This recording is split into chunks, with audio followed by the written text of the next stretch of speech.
No? Alright, so through the South Pacific during World War II, obviously a lot of shit happened.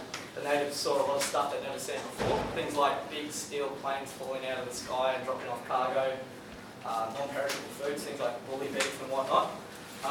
So through that period, John Frum's cargo cult, there's certain islands, so PNG's definitely one, Fiji's got some tribes, and also Tahiti, where John Frum's day is actually a public holiday.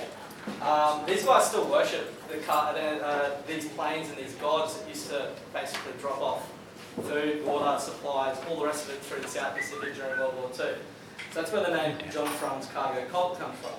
These guys still worship it to this day. So there's certain tribes through PNG especially, where you can fly over and they'll still have your basically your runway set up, and at night they'll light flares or fires to try and worship these gods back.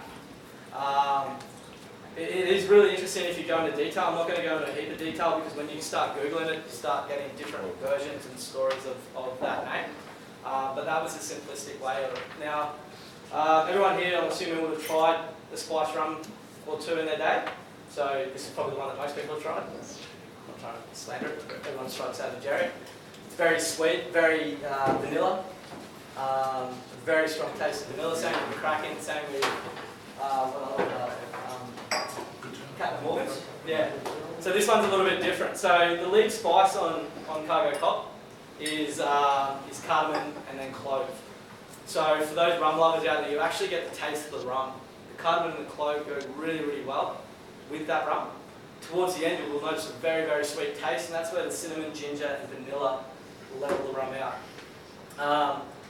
At this stage, because of the uniqueness and basically the instability of the South Pacific, right now, this product, 90% of the rum comes from PNG, 10% comes from Fiji, and at no point will they ever lock down one distillery permanently for the pure fact of things like coups and whatnot. So, we could go 100% through PNG, all of a sudden, the local tribes take up arms, take over that distillery, and this product won't exist anymore. So they do have 3 or 4 different distilleries that they sort of pick and choose from, but at this stage, with batch 2, which we're on now, it's 90% PNG and 10% Fiji.